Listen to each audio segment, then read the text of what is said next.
Gracias, senadora. Gracias, presidente. Me parece que estoy interrumpida.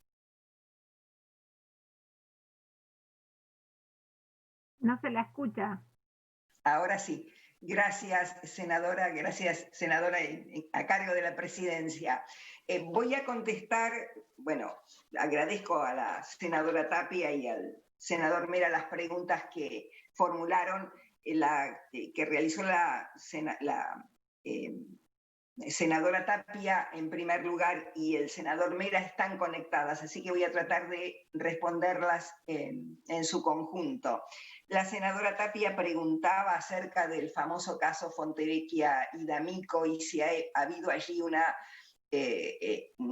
modificación de la doctrina de la Corte en el caso Maceo.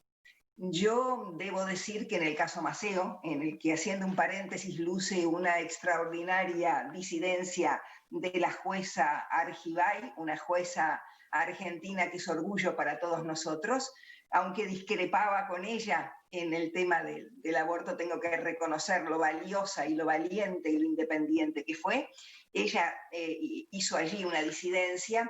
Debo decir que en la regla del caso Maceo sostiene que el Poder Judicial de un país que ha aprobado los tratados de derechos humanos debe de considerar la interpretación que de esos tratados hacen los jueces de la Corte Interamericana, o sea, la Corte Interamericana. Fíjense en la palabra, considerar, es decir, tomar en consideración y ver si son o no esa jurisprudencia aplicable al caso de que se trata. No es nada más ni nada menos que lo que ocurre con la jurisprudencia en nuestro país. Los que son abogados, los que hemos tenido la práctica, los que tenemos la práctica profesional, sabemos que cuando invocamos un precedente judicial, lo que tenemos que hacer es demostrar que el caso que tenemos entre manos es igual o similar en términos muy estrictos con el de la jurisprudencia específica y que entonces se aplica esa consideración. Por eso yo creo, y muchos juristas en nuestro país también lo consideran así, algunos miembros de la Corte Suprema actual del mismo modo, que cuando se habla del control de convencionalidad, lo que se está diciendo es que hay que tomar en consideración, aplicar los tratados, por supuesto, y tomar en consideración ese corpus iuris de la Corte Interamericana de Derechos Humanos. Pero tengan en cuenta, como lo dijo muy bien el procurador, el entonces procurador general Esteban Rigui, muy elogiado por nuestro actual presidente de la Nación, en el caso Acosta, que la Argentina, cuando firmó la Convención Americana de Derechos Humanos, o Pacto de San José de Costa Rica, se obligó a cumplir la sentencia en la que es condenada y a cumplirla de buena fe. Y que, dijo Rigui, que no hay en toda la Convención Americana ninguna obligación de seguir sin más la jurisprudencia de la Corte Interamericana, solo cuando es aplicable, como el caso que di recién, que hacemos con la jurisprudencia en nuestro país. ¿Qué ocurrió con Fontevecchia y D'Amico? Es muy interesante el desarrollo del voto del juez Rosati a propósito de esto del margen de apreciación. Él lo llama con otra expresión, pero es exactamente lo mismo que ha desarrollado la Corte Europea de Derechos Humanos. Porque hay en este caso la cuestión era más compleja, porque la Corte Argentina había dictado un fallo que la Corte Interamericana consideró violatorio del Tratado de Derechos Humanos. Y aquí lo que dice el fallo es que hay un artículo vigente en nuestra Constitución, el artículo 27, que obliga al Poder Judicial a respetar el orden público interno. Allí vendría lo que la senadora Tapia señaló como margen de apreciación.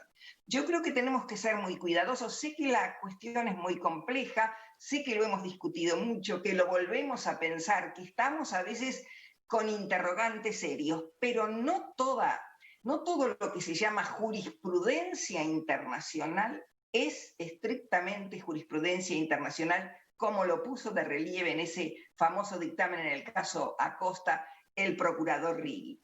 Lo único que obliga es la sentencia condenatoria y en los términos de la condena, porque ustedes saben mejor que yo que muchas sentencias de la Corte Interamericana le dan inclusive al Estado condenado eventualmente un margen para el cumplimiento de la sentencia.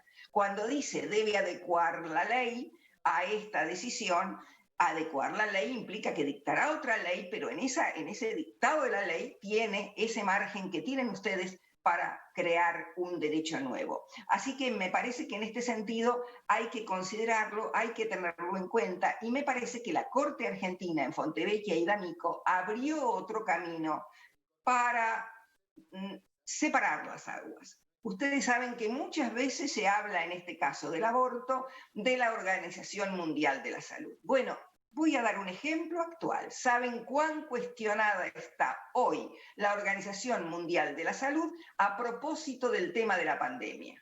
Se equivocó mucho. Y hay un sesgo también, no voy a decir ideológico, un ideario específico. Entonces, seamos cautos, porque tenemos todavía la soberanía interna, tenemos todavía una corte que se llama Corte Suprema de Justicia de la Nación, que en el orden interno es el último tribunal, y una Corte Interamericana cuyos fallos de condena debemos cumplir de buena fe siempre que no ofendan el orden público argentino. La senadora Tapia me preguntaba también sobre el tema de si es delito de lesa humanidad. A mí me parece que allí en esa convención se está pensando sobre todo en los delitos de guerra. Por supuesto, es un delito gravísimo violar, pero ustedes saben que en las guerras internas o externas, lamentablemente, se suele usar, sabemos lo que pasó en Sarajevo, por ejemplo, se suele usar la violación como una manera de castigo, de dominación aberrante. Sin duda es un delito de lesa humanidad. Ahora, una cosa es eso y otra cosa es el embarazo eventualmente producido después de la situación que, por supuesto, coincido, es la violación usada de esta... La violación es un crimen, sin duda. La violación realizada de esta manera es un crimen de lesa humanidad. Y aquí los estados deben trabajar mucho, también contra la situación de niñas y adolescentes vulnerables en nuestro país. Esa atención tenemos que reclamar como ciudadanos al Estado. Le agradezco al senador Mena lo que dijo a propósito de los derechos que tenemos para peticionar. Lo hacemos con mucho respeto y comprendemos, yo en lo personal, las posiciones de todos. Sé que buena fe tenemos.